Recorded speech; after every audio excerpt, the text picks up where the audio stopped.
Morning, अस्सलाम वालेकुम। सुबह से आगे मैं आपको कहेंगे खुश आमदीद। मेरे साथ है मोहम्मद शुएब, मेरे साथ है सबीन फारूक। अब आप मेरे से अगर ये पूछें सॉरी जी प्लीज, अब आप मेरे से ये पूछे कि इतनी एनर्जेटिक मैं कैसे हूँ। हाँ कैसे है सबीना? मैंने बहुत रेस्ट किया वीकेंड पे, मैं घर से निकल नहीं पाई थी इसलिए। वीकेंड पे रेस्ट किया या वीकेंड के एंड पे रेस्ट किया? वीकेंड के एंड पे रेस्ट किया, मतलब पूरा संडे जो मैं आगे पीछे घूमते फिरते दोस्तों से मिलते गुजार लेती थी, और मंडे को वाज लाइक अच्छा ठीक है मैंने संडे को रेस्ट नहीं किया, तो शायद मुझे रेस्ट का मौका मिल गया। वो जो पॉजिटिव थिंकिंग की बात कर रहे हैं ना, ब्लेसिंग इन डिसगाइज की बात की जा रही होती है, so it's one of that feeling. आपका वीकेंड कैसा गुजरा, स्पेशली इस्लामाबाद रावलपिंडी वाले? मैं नहीं पूछूंगा बिकॉज मुझे पता है हम सब ने सफर किया है। यस, रास्ते बंद थे जिसकी वजह से बहुत मुश्किलात थी, और कल सुबह से लेकर रात तक जो हालात थे, अगर किसी ने ट्रैवल करना हो, अच्छा सबीन हम कहते हैं ना कि अच्छा गैर ज़रूरी सफ़र से गुरेज करें, समझ आ जाती है। किसी ने एयरपोर्ट जाना है, चूँकि मेरे ब्रदर इन लॉ की फ़्लाइट थी, मुझे उसे एयरपोर्ट छोड़ने जाना ही जाना था। मैं 5 बजे निकला था, मैं 10 बजे पहुंचा था, जैसे मैं पहुंचा ये मैं ही जानता हूँ। मुझे मोटरवे पर रॉन्ग वे जाना पड़ा एक स्पॉट पर आके, क्योंकि उसके अलावा मेरे पास और कोई ऑप्शन नहीं थी। हर रास्ता बंद था, हर इंटरचेंज बंद थी, कोई इंतजाम नहीं था। और ये सिर्फ एक, मैं अपनी बात नहीं करा, अदरवाइज भी हम देखें एम्बुलेंस फंसी हुई थी। एम्बुलेंसेस को रास्ता नहीं मिला था। हमेशा जो चीज होती है वो ये कि ऑल्टरनेट रास्ते हमेशा खुले हुए होते हैं। एक रास्ता बंद है तो सबको पता होता है अच्छा जी दूसरा ये फलाना रास्ता है या तीसरा फलाना रास्ता है जो खुला होगा, लोग वहां से लोग सफर करें। तो बेशक जो टाइम ड्यूरेशन है ट्रैवल की वो थोड़ी ज्यादा हो जाती थी, लेकिन लोग अपनी डेस्टिनेशन पे पहुंच जाते थे। कल जो सिचुएशन हमने देखी, परसों रात से कंटेनर्स लगना शुरू हो गए, और कल जो पूरा दिन सिचुएशन रही वो ये सिचुएशन थी, कोई ऑल्टरनेट रास्ता इस्लामाबाद पिंडी का ओपन नहीं था। आप पॉलिटिकल इंटॉलरेंस, आपस के इख्तलाफात, जैसे कि इजाजत ना देना, पॉलिटिकल डिस्कशन असाइड, इस वक्त जो पॉइंट हो रहा है कि हर लिहाज से अगर देखा जाए तो अवामी सफर करे, अवाम सफर कर रहे थे, और ये नहीं होना चाहिए। आगे बढ़ना चाहिए हम सबको। और जब आपने बात की ना पॉलिटिकल डिफरेंसेस, मैं सिर्फ एक बात करूंगा, जब पॉलिटिकल पार्टीज मिल बैठे बात करें तो कोई वे आउट निकल आता है। डिफरेंसेस होते हुए को एग्जिस्टेंस की बात होनी चाहिए, ताकि कोई और सफर ना करे, अवाम सफर ना करे। एनीवेज जी आगे बढ़ते हैं, क्योंकि इस पर मैं डिटेल से आगे चलकर बात भी करने की, कल का जलसा कैसा रहा बात करेंगे मौसम की, और मौसम आज कैसा रहेगा ये सभी पहले बता दें। अभी बताते हैं जी आज का मौसम कैसा रहेगा। वीकेंड का मौसम तो किसी को नहीं पता, घर में बैठ के सबने एंजॉय किया, लेकिन चलें आपको बता देते हैं कि आज जब आप घर से बाहर निकल सकते हैं, एंजॉय कर सकते हैं, अपने अपने कामों पर जा सकते हैं, तो आज का मौसम कैसा रहेगा। इस्लामाबाद में कम से कम 22, ज़्यादा से ज़्यादा 34 डिग्री सेंटीग्रेड, लाहौर में कम से कम 27, ज़्यादा से ज़्यादा 36 डिग्री सेंटीग्रेड, कराची में कम से कम 27, ज़्यादा से ज़्यादा 35 डिग्री सेंटीग्रेड, 37 डिग्री सेंटीग्रेड। और इसके अलावा अगर बात की जाए पेशावर की, कम से कम 24, ज़्यादा से ज़्यादा 36 डिग्री सेंटीग्रेड, कोयटा में कम से कम 14, ज़्यादा से ज़्यादा 31 डिग्री सेंटीग्रेड। ये है जी आज का मौसम जो रहेगा।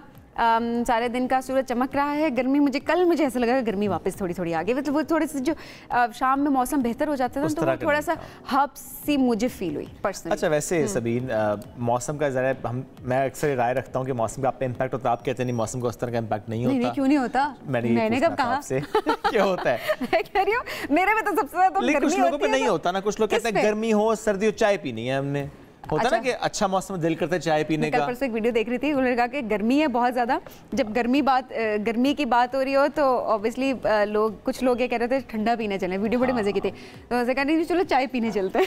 अच्छा ये वैसे वाकई बड़ा लिटरली चाय पी के उसे कहा अब सुकून मिल गया, बहुत गर्मी हो रही थी।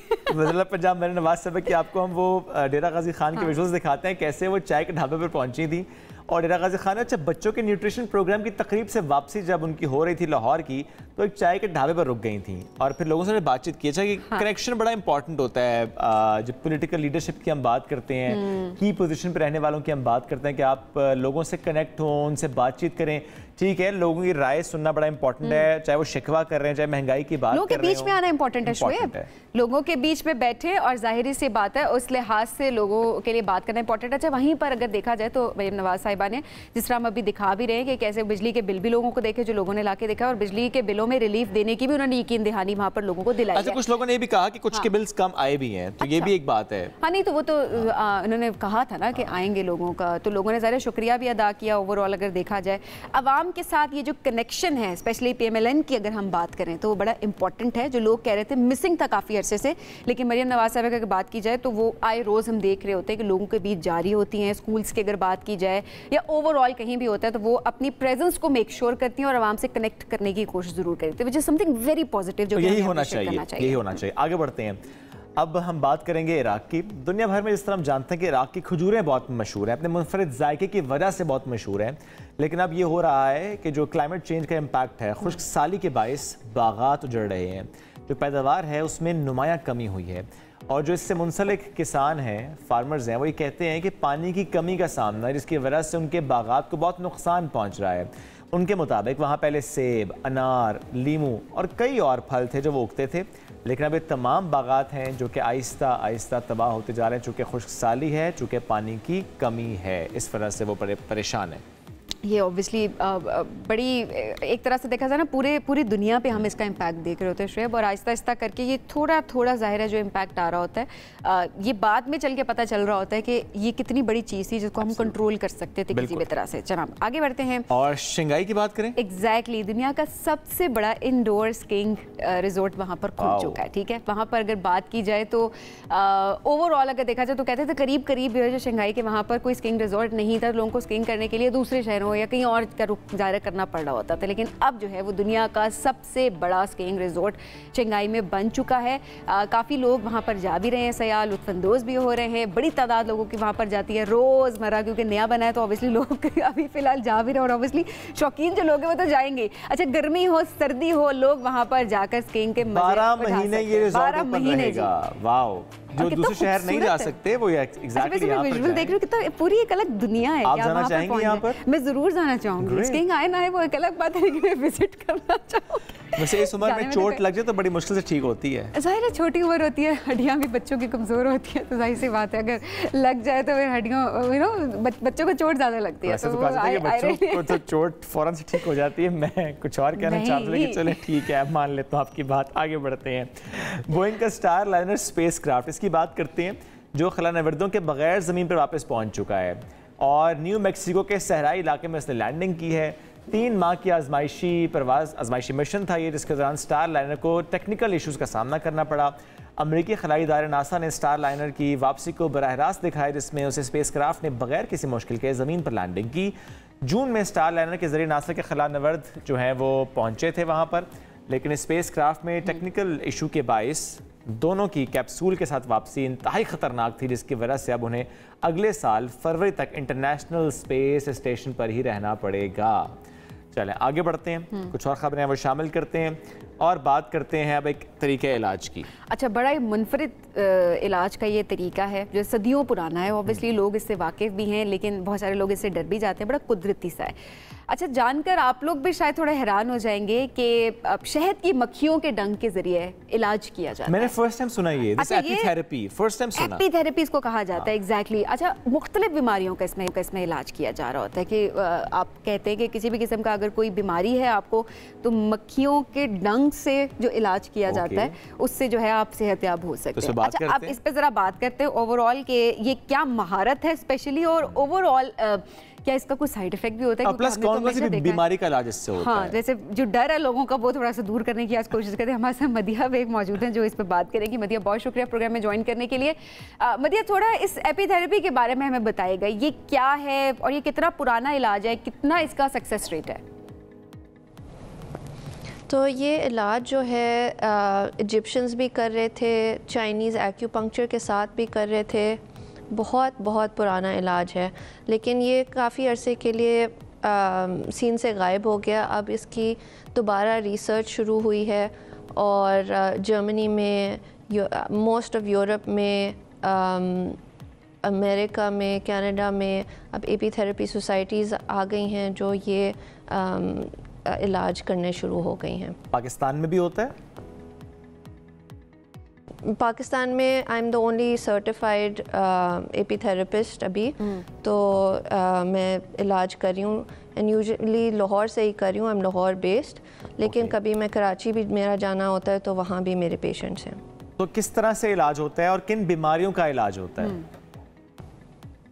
तो अभी बहुत सारी कैंसर पे रिसर्च हो रही है। एक वेस्टर्न ऑस्ट्रेलियन यूनिवर्सिटी है जो उन्होंने डिस्कवर ये किया है कि even on the most malignant breast cancer cells, जो बी वेनम है, वो जब उसको इंट्रोड्यूस किया जाता है तो एक सब्सटेंस है मेलेटिन जो उस मेम्ब्रेन को ट्यूमर के उसको अटैक करता है, उसके अंदर होल्स हो जाते हैं और फिर आपकी इम्यूनिटी उसको ट्यूमर सेल को डिस्ट्रॉय करने में उसको आसानी रहती है। उसके अलावा अगर कोई कीमोथेरेपी करवाना चाहता है तो बिकॉज उसके अंदर होल्स हो चुके होते हैं उस ट्यूमर के अंदर, वो कीमोथेरेपी बहुत डीप और ज़्यादा इफ़ेक्टिव होती है। यानी कैंसर का इलाज हो रहा है एपीथेरेपी से? अच्छा, और भी हैं चीज़ें? हाँ, कैंसर का डेफिनेटली इलाज है एपीथेरेपी में, और पार्किंसंस का भी है, एमएस का भी है। फ्रोज़न शोल्डर्स बहुत आसानी से ठीक हो जाते हैं। मैं नीज़ का भी कर रही हूँ। जनरली पेन रिलीफ बहुत आसानी से हो जाता है। अच्छा मदिया, मतलब इज इट पेनफुल, ये भी थोड़ा सा बताएगा कि कितना पेनफुल ये ओवरऑल प्रोसेस होता है और उसके बाद रिकवरी टाइम इसका कितना होता है, साइड इफ़ेक्ट्स भी क्या होते हैं इसके, थोड़ा सा इसको एलैबोरेट कीजिएगा। जी, मैंने पोर्चुगल से एक टेक्निक सीखी है जिसको कहते हैं माइक्रो एपी पंक्चर। उसमें मैं बी का जो स्टिंगर है वो निकालती हूँ और ट्वीज़र से पकड़ के मैं बहुत हल्का सा डैब करती हूँ। उसमें जो फीलिंग आती है वो इस तरह होती है जैसे कि मस्कीटो बाइट हुआ है। तो वो बिल्कुल भी पेनफुल नहीं है, थोड़ी देर के बाद बस इचिंग होती है, उस वक्त कुछ भी ख़ास फील नहीं होता। That's called the micro stinging technique, और वो मैं लोगों के फेस पे फॉर रिंकल्स एंड स्किन के टेक्सचर इम्प्रूव करने के लिए वो उससे करती हूँ। बच्चों को अगर इलाज करती हूँ तो मैं माइक्रो स्टिंग से ही करती हूँ। लेकिन जहाँ तक जैसे फ्रोज़न शोल्डर्स, कैंसर और ये जो बड़ी बड़ी चीज़ें हैं वो दे रिक्वायर दैट के फुल स्टिंग्स हों। तो फुल स्टिंग्स में देन मैं बी को लेकर जो लोकेशन है उसके ऊपर लगाती हूँ। एंड इसमें दर्द होता है, but it's about 40 to 50 seconds का दर्द, इतना नहीं है कि इंडेफिनिट दर्द नहीं है। And it's because I am in charge of the stinger. तो अगर किसी को इतना दर्द हो रहा हो कि वो उसको बर्दाश्त ना कर सकता हो तो मैं उसी वक्त निकाल देती हूँ। और फिर यूजुअली क्या होता है, फर्स्ट टाइम थोड़ा डर लगता है, but by the second, third, fourth time लोग बहुत इसको यूज टू हो चुके होते हैं and they are very comfortable getting their bee stings. कुछ लोग में इवन स्टार्ट एंजॉयिंग इट। अच्छा, कुछ एंजॉय भी करते हैं, लेकिन नॉर्मली तो हम डर रहे होते हैं ना कि शायद की मक्खी अगर काटेगी तो स्वेलिंग हो जाती है। पता जाता है वैसे स्कैरी फॉर एवरीबॉडी, सब डरते हैं फर्स्ट टाइम में। नहीं, मैं हर बार ही डरता हूँ। जब शहद की मक्खी मेरे आसपास आए तो बुरी आए तो मैं डरता हूँ। आ जाए काटे तो 14 तबक रोशन हो जाता है। मतलब हम स्वेलिंग हो जाती है, पेनफुल होता है। अच्छा, बिकॉज़ नोबडी इज, उस वक्त आपको पता नहीं है हाउ टू डू इट ना, तो वो प्लस शायद ये भी मामला है कि निकालना है, उसको स्क्वीज नहीं करना कि करना है, वो सब इट्स डिफरेंट, पता नहीं होता। और चूंकि ज़रा इसमें आप इंचार्ज हैं तो आपको बेहतर तौर पे पता है कि आपने उसका इस्तेमाल कैसे करना है। अच्छा, थोड़ा सा अगर एलैबोरेट कर सकें सिर्फ एक फ्रोजन शोल्डर को, लेट्स सपोज, क्योंकि ज़रा बहुत सी बीमारियों का इलाज इस तरीके से हो रहा है, किसी को फ्रोजन शोल्डर है, वो आपके पास आते हैं और आप इसका इलाज करेंगे तो कितने सेशंस होते हैं, पूरा तरीका क्या होता है और सक्सेस कितना, कोई साइड इफेक्ट तो नहीं होता? हाँ, यूजुअली रोटेटर कफ इंजरीज होती हैं लोगों के, फ्रोजन शोल्डर्स हुए हुए होते हैं, तो वो मेरे पास जब आते हैं, दे इधर यूजुअली जिम गोअर्स और ओल्डर लेडीज़ जो फिजियोथेरेपी करवा रहे होते हैं या इन जनरल जिम गोअर्स होते हैं, वो 1 या 2 स्टिंग्स में वो ठीक हो जाते हैं। एंड फिर 6 महीने, साल, मे बी समटाइम्स 2 साल उनको कभी फिर ज़रूरत नहीं पड़ती है, फिर हल्का सा दर्द दोबारा शुरू होता है तो वो आ जाते हैं और फिर 2-3 साल और निकल आते हैं। जिनको like people who are much older, उनको मे बी 7, 8, 9 सेशंस लगते हैं, लेकिन वो इवेंचुअली ठीक हो जाता है। और बढ़िया, थोड़ा सा एक्सेप्टेंस के बारे में बताइएगा। जिस तरह आपने कहा कि बच्चों का भी इलाज करती हैं, बड़े तो खुद डर रहे होते हैं, बच्चों को भी लेकर आते हैं, एक्सेप्टेंस की कितनी है रेशियो? तो एक्सेप्टेंस ऐसे है कि यूजुअली जो लोग ख़ुद अपनी रिसर्च कर लेते हैं, मैं उनको जब बताती हूँ ये इनको कॉन्सेप्ट नया नया लगता है तो वो जाके रिसर्च करते हैं, तो the people who do the research वो फिर बहुत आसानी से वो they come towards me, because इतनी पॉजिटिव साइंटिफिक रिसर्च है ऑन बी वेनम थेरेपी कि you know it makes sense to do it. तो एक मैं आपको बच्चे का बताती हूँ कि उसकी अम्मी ऑलरेडी मेरी पेशेंट थी और क्योंकि उनकी काफ़ी बेहतरी आई हुई थी तो उनको काफ़ी फेथ था बी वेनम थेरेपी पे, तो उनके बेटे को जब डेंगू हुआ तो वो फ़ौरन डेंगू जैसे ही कंफर्म हुआ मेरे पास ले आई। मैं माइक्रो स्टिंग्स मैंने उनको दिए, बच्चे को दिए ऑन द बैक एंड लगातार हमने 3-4 दिन दिए। उसके बाद प्लेटलेट्स चेक हुए तो प्लेटलेट्स ड्रॉप नहीं हुए हुए थे और वो I think it was even 8-9 days में 100% बिल्कुल ठीक हो के ही वॉज बैक टू नॉर्मल। कोई ख़ास वीकनेस नहीं आई, बिल्कुल ठीक हो गया था। क्या ये कॉस्ट इफेक्टिव भी है? नॉर्मली अगर हम कैंसर की बात करें, ज़ाहिर है उसमें बहुत सारे पैसे लग जाते हैं आपके इलाज में, वो चाहे कीमोथेरेपी हो, रेडियोथेरेपी हो, अदरवाइज भी, और बाकी भी अगर आप फ्रोजन शोल्डर देखें, कभी आप पेन किलर्स लगवा रहे हैं, कभी स्टेरॉइड्स लगवा रहे हैं, तो इसमें क्या है? Is it cost effective as well?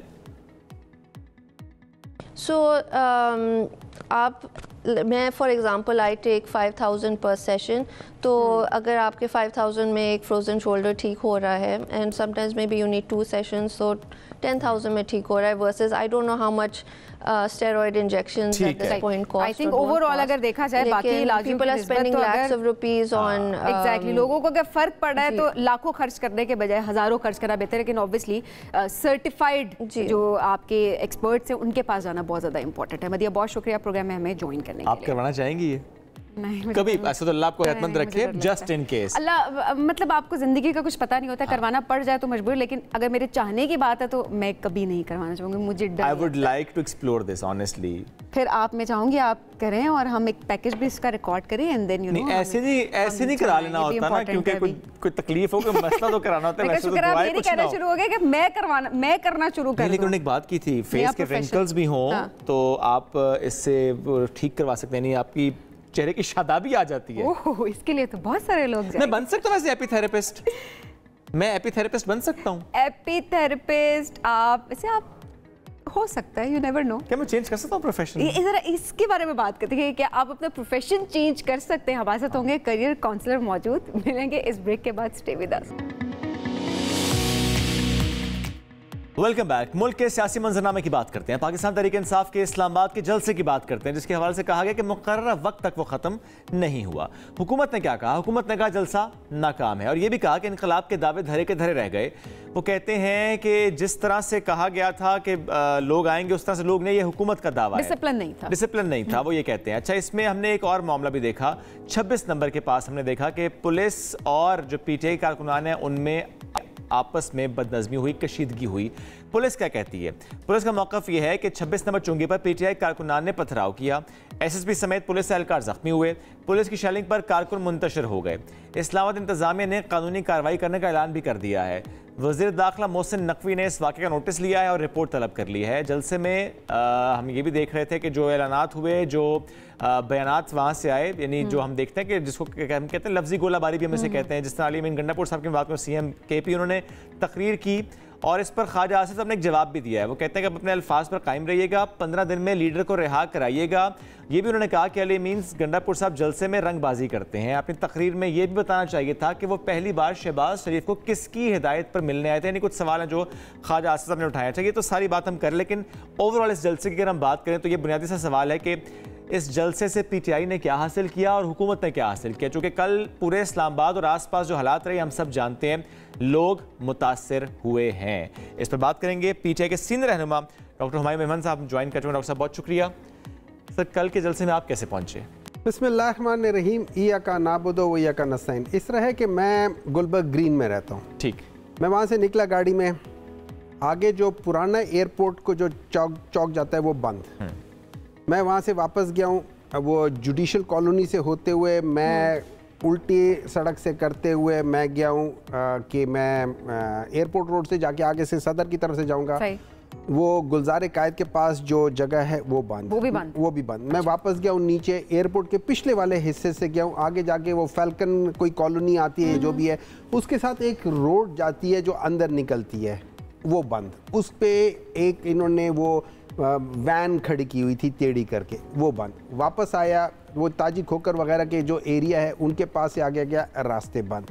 वापस गया करते करते एक जगह पे वो अल्लाह उसको हिदायत दे, गूगल आंटी को, उसने मुझे एक छोटा सा रास्ता दिखाया, वहाँ से निकलते निकलते 3.5 घंटों में मैं पहुंचा हूं अपने क्लिनिक F6 में। बड़के मारने की आप बात कर रहे हैं, ऐसे में सारे लोग तो ये कह रहे हैं अली गंडकपुर साहब उन्होंने बड़के मारी हैं हमेशा, जिस तरह हम देख रहे होते हैं आग बगोला होते हैं, एक स्टेटमेंट दे देते हैं। अभी वो कह रहे हैं जी 2 हफ्ते के अंदर ना बानी PTI को आज़ाद करवाया तो मैं खुद लीड करूंगा और खुद मैं उनको रिहा करवाऊंगा। हम लोग जो बात करते हैं, अच्छा इस लिहाज से अगर हम उसको भी देख लें, Al Qadir trust university case या 190 million pounds according to section 4 of the NAB amendment act, वो ख़त्म हो जाता है, उसका केस ही ख़त्म हो जाता है। तोशाखाना केस ख़त्म हो जाता है, पीछे रह क्या जाता है? कुछ नहीं रहता।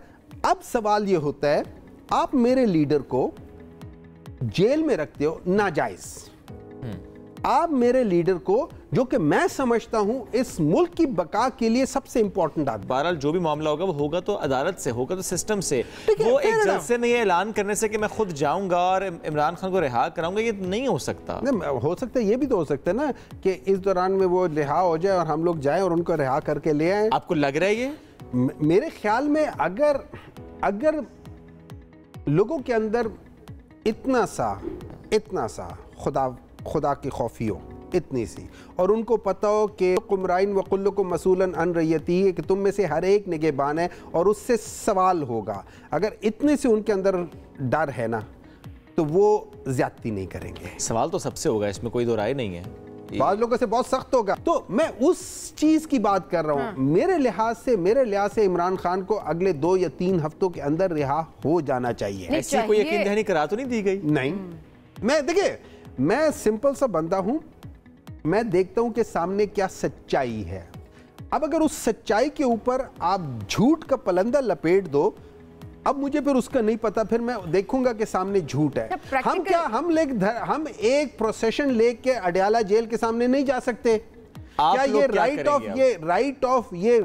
आर्टिकल 15, 16, 17 में नहीं है? आगे क्या स्ट्रेटेजाइज कर सकता हूं कि मैं वहां जाके डेमोन्स्ट्रेशन लेकर उधर चला जाऊं, ये मेरा आईनी हक है। स्ट्रेटेजी बताएं सर। जब सिर्फ तनकीद से तो कुछ नहीं होगा। जब अदालत जाएंगे, क्या करेंगे? छोटे थे ना, एक किताब होती थी मौत का मंजर मरने के बाद, उसमें एक किस्सा मैं पढ़ रहा था। उसमें यह हुआ था कि किसी ज़माने में हज़रत जिब्राइल अलैहिस्सलाम नज़र आते थे, तो एक दफ़ा वो भाग रहे थे, तो पीछे एक बंदा उनके साथ भागना शुरू हो गया और वो पीछे एक और बंदा भाग रहा था। तो वो उनके साथ कहते हैं आप तो हज़रत जिब्राइल नहीं है? कहते हैं हाँ। कहते हैं आप तो वो फरिश्ते नहीं है जो अल्लाह ताला का पैगाम लेकर आते? कहते हैं हाँ। कहते हैं आप क्यों भाग रहे हैं? कहते हैं मैं उस बंदे से भाग रहा हूँ। तो वो कहते हैं तुम उस बंदे से क्यों भाग रहे हो? कहते हैं वो जाहिल है, उससे मैं भी भाग रहा हूँ, तुम भी भागो। तो इन लोगों से हमें भी भागना चाहिए, आपको भी भागना चाहिए। किसने किससे भागने से ये तो वक्त बताएगा ना। सब खत्म हो सकता है अगर सिर्फ ये कह दिया जाए कि बातचीत करेंगे। अगर हर बार एक ही बात हो, नहीं बात करेंगे, पॉलिटिकल पार्टी से नहीं बात करेंगे, नून लीग पार्टी नहीं है, तो सर फिर बात नहीं बढ़ेगी ना आगे। सुन लेना, मेरी बात सुने। अगर मैं आपसे बात नहीं करता, मेरे और आपके दरमियान में एक जायदाद का मसला है, हम लोग आपस में बात नहीं करते, डज दैट मीन मैं जहां से भी जा रहा हूँ आप मेरे ऊपर पत्थर मारेंगे? जब मैं जहां से जा रहा हूँ आप दरवाजे बंद कर देंगे, उस पूरी बिल्डिंग के दरवाजे बंद कर देंगे, हालांकि हम लोग एक ही क्या कह सकते हैं फ्लैट में रहने वाले या एक ही फ्लोर पे रहने वाले, आप वहाँ पे सारी चीज़ें बंद कर देंगे मेरे में? That is not the thing. देखिए, अगर मैं आपके साथ बात नहीं कर रहा हूँ, सॉरी मैं ज़रा फिल्में ज़्यादा देखता, तो वो उसमें एक मूवी थी मुन्ना भाई वाली, ठीक है, उसमें एक बंदा जब गलत काम कर रहा होता है, आप तो कम से कम ठीक कर लो। अब अच्छा, अब आपके पास इख्तियार है, आप अपने इख्तियार को नाजायज के बजाय कर लो। हो सकता है मुझे शर्म आ जाए, सर मैं ही बात कर लूं, लेकिन इस्लामाबाद को बंद करना, इसको तो सब ने कंडेम किया। किसने बंद किया? अच्छा, मैंने कब पीटीआई ने किया? तकलीफ आपको पीटीआई के अवाम की तकलीफ पर भी बात हो रही है। मेरा सिर्फ पॉइंट है, जब तक पॉलिटिकल पार्टीज बात नहीं करेंगी तो मामला हल नहीं होगा। वो तकलीफ किसकी वजह से हुई है? इस सारे माहौल की वजह से नहीं, ये सारी तकलीफ सिर्फ और सिर्फ इंतजामिया की बद इंतजामी की वजह से हुई है और किसी वजह से नहीं है। मुझे एक बात बताओ, ये मरी से आने वाला सड़क क्यों बंद किया? और इसको हम पॉलिटिकल इंटॉलरेंस कह सकते हैं। पॉलिटिकल इंटॉलरेंस है ना सर, बात होनी चाहिए। ये बदनीयती है। ठीक है सर, आपका पॉइंट है, ये मेलाफाइडी है, इंटॉलरेंस नहीं है। आपका मौक़िफ़ है, आपका पॉइंट ऑफ व्यू जाहिर है वो आ गया और वो शेयर करना, डिस्कस करना बहुत इंपॉर्टेंट है। होप के चीजें बेहतरी की तरफ जाएं, नो मैटर व्हाट, जो हो गया उससे आगे बढ़ने की हमें सबको जरूरत है। एक ब्रेक की तरफ बढ़ना, ब्रेक से वापस आएंगे, साथ रहिए। वेलकम बैक जी। अब हम एक ऐसे मौजू पर बात करेंगे जो ना सिर्फ मौशरती तौर पर अहमियत रखता है बल्कि अनगिनत जिंदगियां बचाने का जरिया भी है। पाकिस्तान में हर साल हज़ारों मरीजों की अगर बात की जाए, ख़ासतौर पर थैलेसीमिया, इसके अलावा हेमोफीलिया की बात की जाए, कैंसर के मरीजों की बात की जाए, और इसके अलावा ओवरऑल जो आए रोज़ एक्सीडेंट्स होते हैं वहाँ पर अगर बात की जाए तो खून की अशद ज़रूरत होती है लोगों को। एक तहकीक भी हमारे सामने आई है जहाँ पर ये कहा जाता है कि तकरीबन 9.8 मिलियन अफराद थैलेसीमिया का शिकार है और हर साल तकरीबन 9,000 बच्चे थैलेसीमिया के साथ पैदा होते हैं जिनके जिंदा रहने की आस उम्मीद सिर्फ और सिर्फ आपका एक खून का अतिया है। अच्छा, ये सिर्फ थैलेसीमिया की बात नहीं है। जब हम दीगर बीमारियों का जिक्र करते हैं, हम रोड ट्रैफिक एक्सीडेंट्स की बात करते हैं, और एक मुहतात अंदाजे के मुताबिक अगर एक दिन में पाकिस्तान में 8,000 लोगों को खून का अतिया चाहिए तो देने वाले सिर्फ 2,000, उससे भी कम शुएब, उससे भी कम होते हैं। और कैसे इस नंबर को आपने बढ़ाना है, इसकी कोशिश हमें इंडिविजुअल लेवल पर भी करनी होती है, इदारों के लेवल पर भी करनी होती है, ताकि ज़्यादा से ज़्यादा लोग खून के एहतियात दें और लोगों को गाइड करना कि अच्छा खून का एहतियात देना एक तरफ जो हम जान बचाने की बात करें, दूसरा वो आपके लिए कितना इंपॉर्टेंट है, आपकी अपनी सेहत के लिए कितना इंपॉर्टेंट है, और बहुत से मिथ्स अटैच होती हैं इसके साथ। तो आज हम इस सारे मामले पर बात करेंगे। And when we talk about Hum network, हर साल 2 बार हम ना सिर्फ आगाही मुहिम चला बल्कि ब्लड डोनेशन ड्राइव करते हैं। हमारे तमाम डोनेशन का हिस्सा होते हैं हम हमारी फैमिलीज, क्योंकि हम इसे बहुत ज़्यादा एडवोकेट कर रहे होते हैं कि आए जिंदगियां बचाएं, कि एक ब्लड डोनेशन से कितनी ज़िंदगियां बच जाती हैं। आज हम इसकी बात करेंगे, और जो इसके पीछे हैं, जिनका ये ख्याल, जिनकी ये काविश, जिनकी ये कोशिश और जिनका ये ख्वाब कि कैसे पाकिस्तान में जब हम ब्लड डोनेशन ड्राइव की बात करते हैं हम नेटवर्क कैसे उसमें आगे बढ़ सकता है, इस पर आज हमें बात करनी है। हमारे साथ मौजूद हैं प्रेसिडेंट हम नेटवर्क सुल्ताना सिद्दीकी साहब। अस्सलाम वालेकुम आपा, कैसी हैं आप? Great to have you. साथ मौजूद है हेमाटोलॉजिस्ट हैं डॉक्टर आयशा जुनैद। अस्सलाम वालेकुम डॉक्टर साहिबा। वालेकुम अस्सलाम। So good to have you. अब आपसे आगाज़ करेंगे, ये जो ख्याल था ब्लड डोनेशन ड्राइव का, नॉर्मली हम देखते हैं बहुत से इदारे काम कर रहे होते हैं, लेकिन आपने सोचा कि नहीं हम नेटवर्क भी इसमें पेश होगा, कैसे ख्याल आया? मेरा ख्याल है ये दुरैत का जो होता है ना, वो हमेशा ये कहते हैं कि हर चीज़ जो अच्छी कर सकते हैं पाकिस्तान में वो हमें करनी चाहिए। माशाल्लाह कि स्कूल्स खोलें, ये करें, और उसका हेल्थ और एजुकेशन और इसमें बहुत होता है हेल्थ में। तो वो जैसे खुद मेरा ख्याल 17-18 का तब से लेके खुद तो ब्लड देता ही रहता है, लेकिन जैसे हमने चैनल शुरू किया तो वो कहता था कि हमें ये करना चाहिए, लोगों को जो है मोटिवेट करना चाहिए, अवेयरनेस देनी चाहिए कि खून की वजह से किसी की जान न जाए।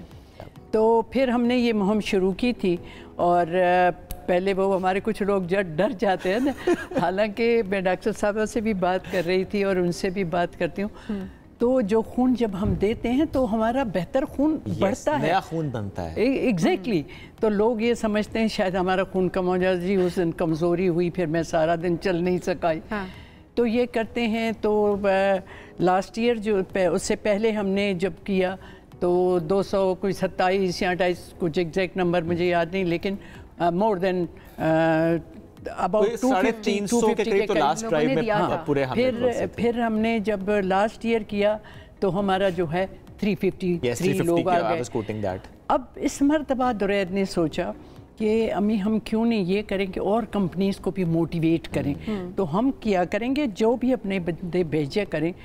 लेकिन आपको पता है कि डॉक्टर साहब यहाँ भी लोग डरते हैं, खून देंगे क्या होगा जो नहीं होता। कल मैं एक अच्छी खबर सुनाऊं, कल खुद दुरैद किसी से मिला और उसने किसी को बताया, किसी कंपनी को, कि मैं ये कर रहा हूँ और सोच रहा हूँ कंपनी से भी ये करेंगे। आपको पता है ये कल रात की खबर है। अच्छा। उन्होंने कहा लाहौर में आप कर रहे हैं? हमने कहा हम 3-4 जगह जो हमारे हैं वहाँ पे हम स्टेशंस पे ये कर रहे हैं। उन्होंने कहा 50 लोग मेरे तरफ से भी आएंगे। माशाल्लाह, माशाल्लाह। तो आप जब खुद देते हैं ना और लोगों को कहते भी हैं, तो ये शायद बहुत लोग देना भी चाहते हैं लेकिन उनको पता नहीं होता है कहाँ दें, क्या दें, एजुकेशन नहीं है ना, मालूम भी नहीं है। एग्जैक्टली। और आप ऐसे में डर भी है कि पता नहीं क्या हो जाएगा, पेरेंट्स इनकरेज नहीं कर रहे होते बच्चों को, हालांकि फवाइद भी बहुत सारे। डॉक्टर आयशा, क्या मिथ्स अटैच हैं, क्या खौफ है लोगों के जहनों में, स्पेशली खुद आपके माइंड में ना हो लेकिन पेरेंट्स के माइंड में ज़रूर होता है कि नहीं मेरा बच्चा खून नहीं देगा? जी, ये सबसे, जैसे आपा ने कहा कि ये पेरेंट्स का भी और एज अ सोसाइटी हम सब का इसमें रोल है कि अवेयरनेस क्रिएट करें कि इससे फ़ायदा है देने में, इसमें नुकसान बहुत कम है। एक इंसानी जान आप बचा रहे हैं, इससे बढ़कर और लोग फायर फाइटिंग की तरबियत लेते हैं, काफ़ी आप डॉक्टर बनने के लिए 10 साल स्पेंड करते हैं टू सेव सम लाइफ। तो ह्यूमन लाइफ को बचाना itself is a big achievement. तो अगर हम अपने बच्चों को और अपनी नेशन को ये बताएं कि अगर हम रेगुलर डोनेट करेंगे तो हम कितनी जानें बचाएंगे, कितनी प्रेशियस लाइफ्स को सेव कर सकते हैं just by an act of 15 minutes. तो आई थिंक कि जब अवेयरनेस होती है तो फिर वो खौफ कम हो जाता है। तो जब जितना हम उसको एजुकेट करेंगे, उसके बारे में बात करेंगे, उससे ये कि जब आप हेल्दी होते हैं खुद तो तभी आप डोनेट कर पाते हैं। और उसमें यही बात है कि अगर आप खुद मजबूत होंगे तो आप दूसरे का हाथ पकड़ सकते हैं। तो इस तरह से एक हेल्दी नेशन भी डेवलप होती है। अगर हम ये कल्चर डेवलप करें कि हर अडल्ट पाकिस्तानी जो है वो ब्लड डोनेट कर सकता है, तो ही और she would keep them self healthy in order to donate. तो वो भी एक सेकेंडरी आपके माइंड में होता है क्या? सॉरी डॉक्टर साहब, आपकी बात से मुझे, सॉरी मैंने कट किया, लेकिन मुझे आपकी बात से एक बात याद आई। हम बात भी कर रहे थे वहाँ पे कि अवेयरनेस, हमारे पास अवेयरनेस का बहुत ही फुकदान है। बिल्कुल। तो मैं ये सोचती हूँ कि ये हम छोटे बच्चों को ये सिलेबस में अगर रख लें कि उनको तभी से बताएं कि जब बंदा ब्लड देता है तो क्या होता है और एक जान बचती है तो क्या है। तो जब हम ये शुरू से करेंगे तो जब 18 साल का बच्चा होगा तो खुशी खुशी से देगा। और मे बी स्कूल वाले भी ये या यूनिवर्सिटी वाले, कॉलेज वाले भी अपने पास ये करें। तो मेरा ये ख्याल है कि ये चीज़ें इस तरह भी अवेयरनेस लाई जा सकती है, करिकुलम ऐड करके भी हो सकती हैं एंड अवेयरनेस कैंपेन ज़्यादा से ज़्यादा चलाने से भी हो सकती हैं। ये कितना इंपॉर्टेंट आपका लोगों को राग़िब करना इस तरफ, सिर्फ इस एक बात से कि आपके 15 मिनट से 3 जिंदगियां बच जाएंगी। जी।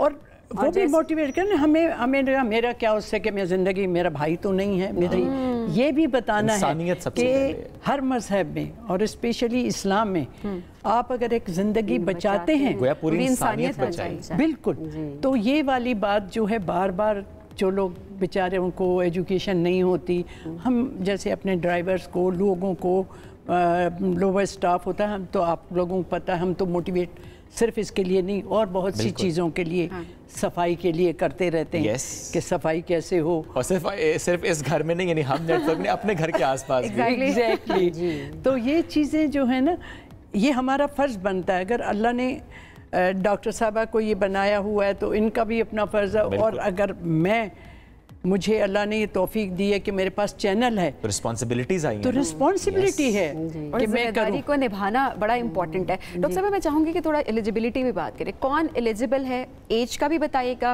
वेट का भी बताइएगा, और आपकी ओवरऑल हेल्थ कंडीशंस क्या हैं कि आप ब्लड डोनेट कर सकते हैं। जी, फर्स्ट ऑफ ऑल तो आपने एक जर्नल हेल्थ अपनी मेंटेन की हुई हो और उसमें अभी रिसेंटली 50 किलोग्राम से 45 किलोग्राम का एनी अडल्ट, हमारे पाकिस्तान में 18 इयर्स है, अमेरिका वगैरह में 17 इयर्स पर भी आप डोनेट कर सकते हैं, varies from state to state. लेकिन पाकिस्तान में एक 18 साल का अडल्ट मेल फीमेल जिसका वेट 45 kg एंड अबव हो और उसका हीमोग्लोबिन 12.5 ग्राम हो तो वो डोनेट कर सकता है।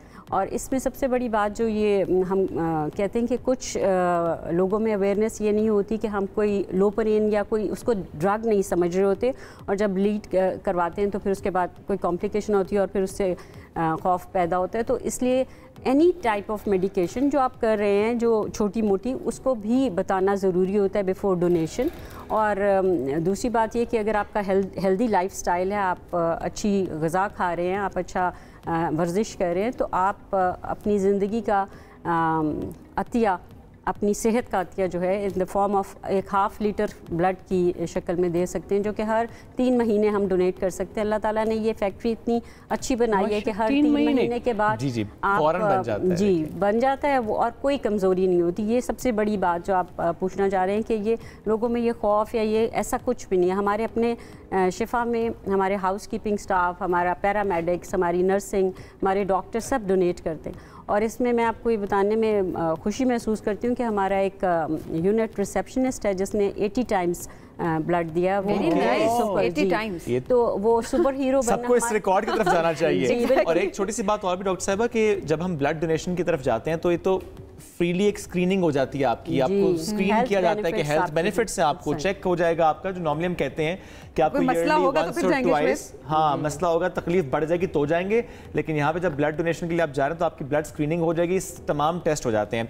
आप आखिर में आखिर में मैं एक चीज़ जो आपने कही, तो वो जो लोग आते हैं ना, वो वहाँ हम उनका ब्लड चेक करते हैं, तो बहुत से जो बेचारे लोग हैं जिनको जाते भी नहीं है कि इनको क्या है, इनका ब्लड रेट क्या है, इनको थैलीसीमिया है नहीं है, तो वहाँ चेक भी होता है, जिनका ये बड़ी बात है कि जहाँ पे ये ब्लड दिया जाता है चेक हो जाता है। वही आप टेस्ट बहुत सी ऐसी बीमारियां खुदा ना खास्ता जिनका आपको पता नहीं होता और स्क्रीनिंग से मालूम हो जाए, फिर आप उसका इलाज करा पाते हैं। आप 10 तारीख ब्लड डोनेशन ड्राइव कितना इंपॉर्टेंट है, चले हम तो सब हैं ही हैं, हम फैमिली, लेकिन मैं चाहूँगा आप अगर पैगाम दें कि सब इदारे भी इंडिविजुअल्स आए, हमारे इस्लामाबाद सेंटर में आए, कराची में आए, लाहौर में आए, ब्लड डोनेशन की अपने अपने सेंटर्स में उसको इनॉग्रेट। मैं एग्जैक्टली आज जो आप लोगों ने मुझे कहा कि आप आके बोलिए, तो मैंने कहा मैं क्या बोलूँगी, लेकिन मेरे जहन में यही बात थी कि हम टेलीविज़न के ज़रिए ये कह सकते हैं कि जितनी ऑर्गेनाइजेशंस हैं, जितने आपके लोग हैं, अगर आज ये सुन रहे हैं, अगर इनमें से सुनने वालों में से 1% भी अगर लोग आके अपना ब्लड डोनेट करें, हमारे इदारे में करना चाहें, 10 तारीख को हम कर रहे हैं, हम टीवी पे कराची में, लाहौर में, इस्लामाबाद में, अपने और जगह करना चाहें वो करें, शिफा में अगर यहाँ पे लोग हैं जाके करें, तो वो हमारा 24 घंटे ब्लड बैंक खुला होता है जिसमें डोनर आकर ब्लड कर जिस वक्त एट देयर कन्वीनियंस सकते हैं। तो मेरी ये रिक्वेस्ट होगी आप सब लोगों से कि ज़्यादा से ज़्यादा आप खून का अतिया दीजिए और ये सोचिए कि इस खून के अतिये से कितनी ज़िंदगियाँ आपकी बचेंगी और कितना सवाब होगा आपको। बिल्कुल। और ये ना हो कि बाद में एक ज़िंदगी उस वजह से मर जाए या ख़त्म हो जाए कि उस गरीब को ब्लड नहीं मिला। शुक्राना हम करें कि हमें अल्लाह ने सेहत दी है, सेहतमंद हमें ब्लड दिया है, वो जहन दिया है, सोच दी है, तो हम कर सकें और दूसरों को भी मोटिवेट करें। तो आइए ज़्यादा से ज़्यादा हम ब्लड डोनेट करें और लोगों की जान बचाएं और परवरदिगार का शुक्राना करें कि उन्हें हमें इस काबिल बनाया है कि हम किसी की जान बचाने में ज़रा हिस्सा अपना दे सकें। और आपके 15 मिनट जो हैं वो 3 जिंदगियां बचा सकते हैं, आपकी एक खून की बोतल। अपनी जिम्मेदारी समझ के करें, आगे बढ़ें, इसमें कोई बुराई नहीं है। जिम्मेदारी समझते हुए करें कि आप पे जिम्मेदारी है कि आपने ये करना है। एग्जैक्टली। आप thank you so much for joining us today. Doctor साहब बहुत शुक्रिया, साथ मौजूद थी। सुबह सागे में एक ब्रेक शामिल करेंगे, वापस आएंगे, साथ रहिए।